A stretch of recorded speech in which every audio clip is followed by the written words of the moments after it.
somebody has to be willing to see you, to stand for you, to call you forth. I think there are people who just kind of show up that way, but I think probably they've had good parents or teachers or someone in their life who's given them a moment that was so special that they showed up for the party. And that's extraordinary. And we don't mostly teach people how to do that. And I don't think there's a lot of leaders that understand how that happens and what a difference that makes. It's not just about willing to trust someone. That's too low a level. It's that we have to be willing to see beyond what's presently sitting there.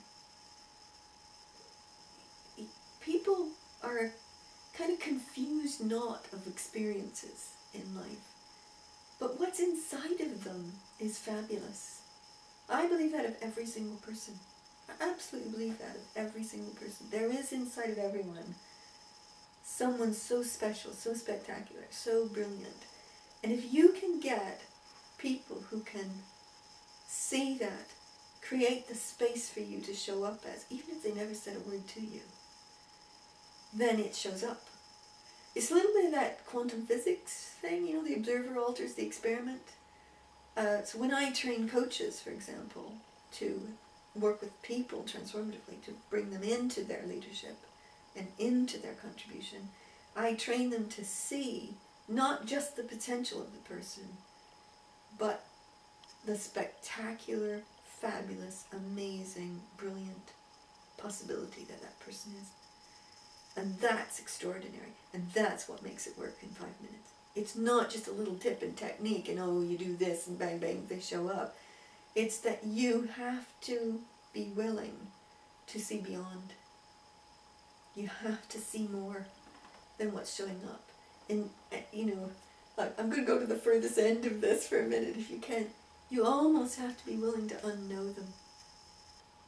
Do you know how people, they create themselves from their life experience? They say, well, I stood up to speak once and I couldn't do it very well, therefore I am shy. Or I'm a person quick to anger. Or, you know, so they create views of themselves from life experiences, and then they think that defines them.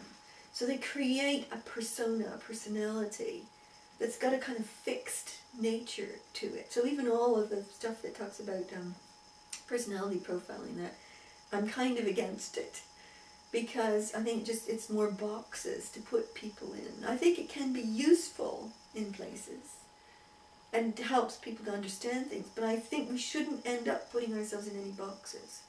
Any person can be anything they want, given the right empowerment, nurturing, resources, ability. Anybody could be anything they want. I can take any shy person and get them to be a fabulous, great speaker in a half an hour. 5 minutes even. I've done it in 5 minutes. People who say they're shy, they're not shy. They're just pulling their energy back. And as soon as you get them to connect and bring through what wants to be said, they show up as great speakers. It's an easy process. It's a simple thing to do. It's something we should be teaching kids in, like, grade school, you know, public school. They should just simply be teaching this stuff. It's that easy to do. It's available. It's all available to us. Everything we want to be, we can be. It's much easier than we think. We've gotten trapped into thinking we're personalities. We're fixed personas. We're not. We're huge possibilities. And it just takes one person to see you to unleash that and to give you the opportunity to begin to live your life differently from that place.